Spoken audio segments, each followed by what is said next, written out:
क्या आप भी अंडा खाते हैं? तो ये खबर आपके लिए बहुत ही स्पेशल होने वाली है और हो जाइए सावधान। पूरी जानकारी के लिए देखिए इस खास रिपोर्ट को। नमस्ते। अगर आप उत्तर प्रदेश में रहते हैं और अंडे खरीदते हैं तो सुनिए, अब कुछ बहुत जरूरी बदलने वाला है। सरकार एक ऐसा नया नियम लेकर आई है जिसका सीधा ताल्लुक हमारी और आपकी सेहत से है। तो चलिए आज इसी पर बात करते हैं और समझते हैं कि ये नया नियम आखिर है क्या और इससे हमारी खरीदारी पर क्या असर पड़ने वाला है। ये सवाल सुनने में तो बहुत सीधा साधा लगता है ना? पर अब इसका जवाब जानना पहले से कई ज्यादा जरूरी हो गया है। बाजार में ये पता लगाना सच में लगभग नामुमकिन सा है कि जो अंडे हम खरीद रहे हैं वो कितने ताजे हैं। और बस इसी मुश्किल को आसान करने के लिए सरकार ने ये नया कदम उठाया है। तो आज हम क्या क्या जानने वाले हैं, चलिए फटाफट देखते हैं। सबसे पहले कि ये नया नियम है क्या, फिर ये भी समझेंगे कि इसे लाने की जरूरत ही क्यों पड़ी। इसके बाद अंडों पर लगी गुलाबी और नीली स्याही का राज खोलेंगे। और हाँ, सबसे जरूरी बात, एक खरीदार के तौर पर हमें किन बातों का ध्यान रखना होगा। चलिए शुरू करते हैं। तो चलिए सबसे पहले और सबसे बड़े सवाल पर आते हैं, आखिर ये नया नियम है क्या। आइए इसे एकदम आसान भाषा में समझते हैं।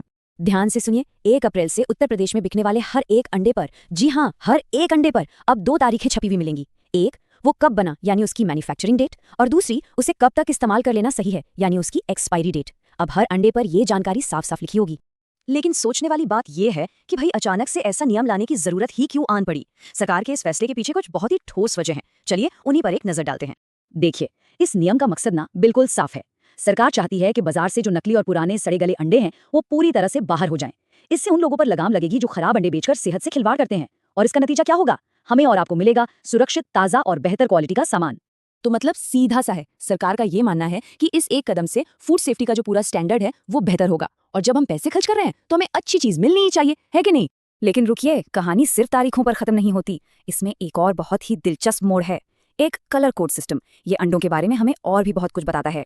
तो सिस्टम कुछ ऐसा है कि 2 अलग अलग रंगों की फूड ग्रेड स्याही का इस्तेमाल किया जाएगा। अगर अंडे पर गुलाबी यानी पिंक इंक से तारीख छपी है तो समझ जाइए कि उसे नॉर्मल रूम टेम्परेचर पर स्टोर किया गया है। लेकिन अगर स्याही का रंग नीला है तो इसका सीधा मतलब है कि अंडा कोल्ड स्टोरेज से होकर आया है। अच्छा, तो अब सवाल ये उठता है कि उन अंडों का क्या होगा जिन पर कोई स्टाम्प ही नहीं है? तो सुनिए, नियम बहुत सख्त है। ऐसे अंडों को खाने के लिए अनफिट माना जाएगा और उन्हें सीधे सीधे नष्ट कर दिया जाएगा। मतलब साफ है, अगली बार अंडे खरीदे तो स्टैम्प जरूर देखें। और ये जो गुलाबी और नीली स्याही की कहानी है ना, ये सिर्फ स्टोरेज तक ही नहीं है, ये हमें अंडों की असली उम्र के बारे में भी एक बहुत बड़ा सुराग देती है। चलिए देखते हैं कैसे। तो ये याद रखना बहुत आसान है। अगर अंडे पर गुलाबी स्याही है यानी वो नॉर्मल टेम्परेचर पे रखा गया है तो उसकी शेल्फ लाइफ है सिर्फ 2 हफ्ते। जी हाँ, बनाने की तारीख से बस 14 दिनों के अंदर उसे इस्तेमाल कर लेना सबसे अच्छा है।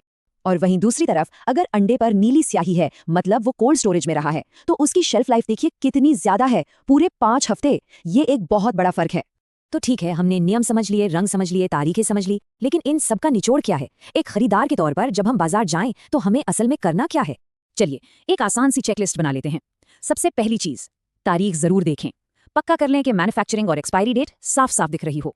दूसरी बात, स्याही के रंग पर गौर करें, गुलाबी है या नीला, इससे आपको उसकी स्टोरेज हिस्ट्री पता चलेगी।